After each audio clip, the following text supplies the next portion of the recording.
कि आप लॉ करने की सोच रहे हैं, या फिर आप लॉ स्टूडेंट हैं, या फिर आप जस्ट पास आउट है और एक बड़ा वकील बनने की आपकी आकांक्षा है, तो इसके लिए क्या करना होगा। तो मेरे टाइम 15 साल पहले एक ऐसी धारणा थी कि आप पास आउट हो गए और आपको प्रैक्टिस करनी है, तो 3-5 साल there is a waiting period, आपको कोई सीनियर के साथ काम करना होगा और फिर धीरे धीरे you can setup your practice, जिसमें 10 साल तक के टाइम या फिर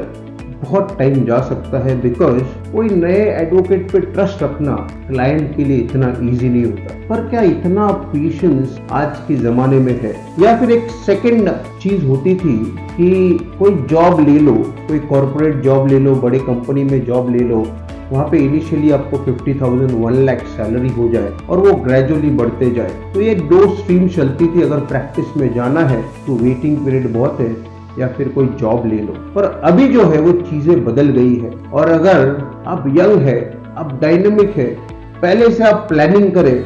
नई नई चीजें समझे, टेक्नोलॉजी को समझे, तो it is rather easy and possible that in a short span of time you can have a very effective practice। तो आपको क्या करना है स्टेप बाय स्टेप कि आप जल्दी से जल्दी बड़े बन पाए और एक अच्छा लॉयर खुद को एस्टेब्लिश कर पाए। तो फर्स्ट इंपॉर्टेंट है कि जो कॉलेज में हमें सिखाया जाता है वो प्रैक्टिकली बहुत ज्यादा यूज नहीं होता है, दैट इज द फैक्ट। इसलिए कॉलेज में मस्ती मजाक करनी है वो ठीक है, पर साथ ही साथ आपको ज्यादा से ज्यादा नॉलेज गेन करना है, ज्यादा से ज्यादा रीडिंग करनी है, जिससे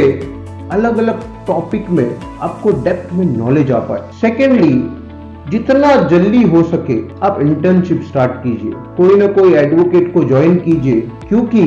1-2 महीने तो ऐसे ही आने जाने में क्या हो रहा है क्या नहीं हो रहा है वो समझने में चला जाता है। तो आप जिनके पास भी इंटर्नशिप कर रहे हैं लॉन्गर पीरियड के लिए कीजिए और चीजों को अंदर से समझने की कोशिश कीजिए कि किस तरह सिस्टम चलती है, कोड कैसे वर्क होता है, ऑफिस में किस तरह काम होता है, क्लाइंट से कैसे इंटरेक्ट किया जाता है। तो ये पहले जो इनिशियल ईयर्स है, अगर इसमें ही आप ये करेंगे तो पास आउट होने के बाद जो आपका जो टाइम इसमें जाने वाला है, which you can certainly save. Thirdly, अपना नेटवर्क ऑफ कनेक्शन डेवलप कीजिए कोई भी प्रोफेशन में, और specially in law profession it is necessary that you have the network and connection, क्योंकि ज्यादातर वकील के पास जो काम आता है वो रेफरेंस से आता है, नेटवर्क से आता है, और आपने एक अच्छा काम किया तो उसके कनेक्टेड जो काम है वो आते हैं। इसलिए पहले से अगर आपका नेटवर्क आप डेवलप करेंगे तो उसका आपको बाद में जरूर रिजल्ट मिलेगा। थर्ड, सही मेंटर्स को चुनना। तो आप किनके साथ काम कर रहे हैं, किनको आप फॉलो कर रहे हैं, दैट इज वेरी इंपॉर्टेंट। तो आपको आगे क्या करना है, कौन से फील्ड में जाना है, कहाँ पहुंचना है, इसका थोड़ा आकलन कीजिए, और उस हिसाब से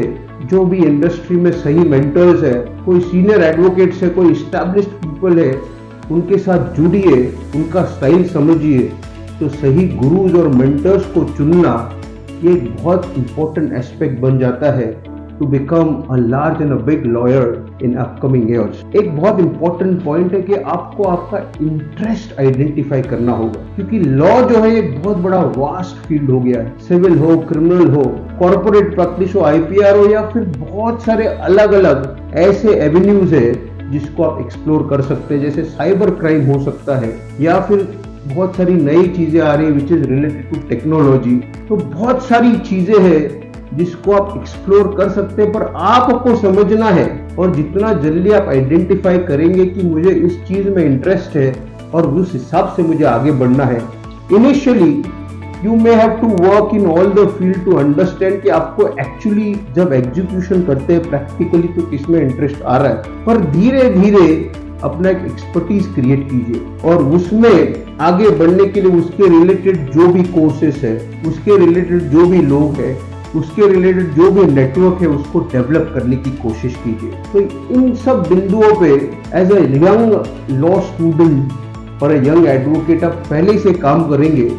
और मस्ती मजा बीटिंग वगैरह ठीक है, पर साथ ही साथ इन सब बिंदुओं पे भी अपना काम आप करेंगे और इसको सीरियसली लेके अपना एक नेटवर्क आप डेवलप करेंगे, एक नॉलेज डेवलप करेंगे, तो बहुत ज्यादा चांसेस है कि आप बहुत ही कम स्पैन में एक स्टैब्लिश और बड़े लॉयर की तरह उभरेंगे।